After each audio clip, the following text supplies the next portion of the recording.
ในการพัฒนาตัวเองนี่อยากให้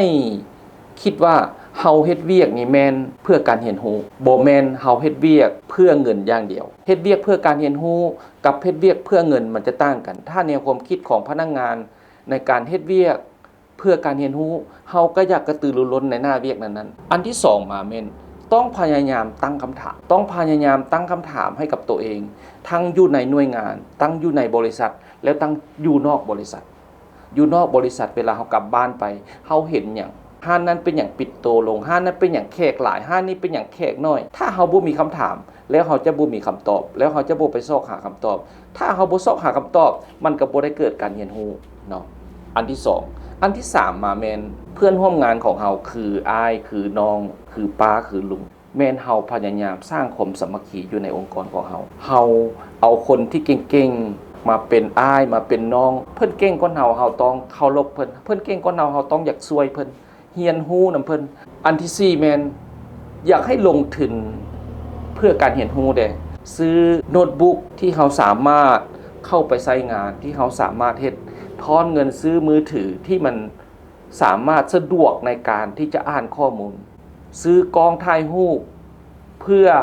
ถ่ายรูปบ่แม่นเซลฟี่ตัวเองลงเฟซเพื่อถ่ายรูปเพื่อมาตัดต่อเพื่อมาเฮ็ดวิดีโอเพื่อมาเฮ็ดหยังจักอย่างเพื่อให้มันเกิดว่าสกิลขึ้นภายในเฮาแล้วสุดท้ายอยากให้เฮามีสติต่อกับประวัติของเฮาภาษาอังกฤษเฮาจะว่า CV เนาะอีกอย่างหนึ่งอีกคำศัพท์หนึ่งก็สิเป็น resume คือประวัติของเฮานี่แหละในประวัติของเฮามันก็สิมีสิ่งที่มันบ่สามารถปรับปรุงเปลี่ยนแปลงได้ก็คือวันเดือนปีเกิดพ่อแม่ที่พักอาศัยในช่วงที่เฮาเยาว์วัยแม่นเฮาบ่สามารถเปลี่ยนแปลงได้2มาแม่นเว้าเรื่อง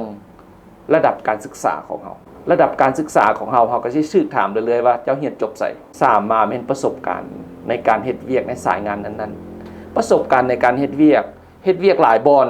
แต่ว่าแต่ละบอนมันสุดกกสุดปลายแต่ละบอนมีการพัฒนากับเฮ็ดเวียกหลายบอนแต่บอนละ 4-5 เดือน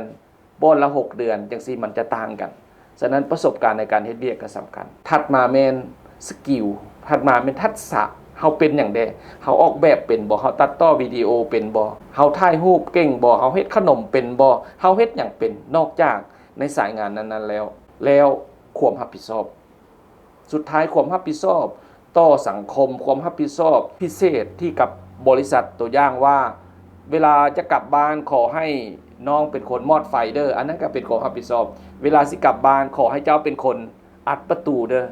หมู่บ่เมื่อก็เมื่อบ่ได้เพราะตัวเองมีความรับผิดชอบการพัฒนาตัวเองอยู่ในสายอาชีพนี่ก็คือว่าอันที่1นี่แม่นเฮาเฮ็ดเวียกนี่แม่นเพื่อเรียนรู้บ่แม่นเพื่อเงินอย่างเดียว2มาพยายามตั้งคำถามให้กับตัวเองตลอดเมื่อเฮาตั้งคำถามแล้วเฮาจึงสิซอกหาคำตอบให้มันได้3มาแม่นเพื่อนร่วมงานทุกคนนี่นะจะเป็นอ้ายเป็นเอื้อยเป็นน้องเป็นนุ่งของเฮา4มาแม่นเว้าเรื่องลงทุนใส่กับเครื่องมือที่เฮาจะสามารถเข้าถึงข้อมูลต่างๆความรู้ทางด้านภาษาต้องเรียนเอากันบ่เป็นนั่นคือที่ข้าพเจ้าอยากจะมาแบ่งปันในเรื่องการพัฒนาตัวเองในสายอาชีพขอบใจและสุดท้าย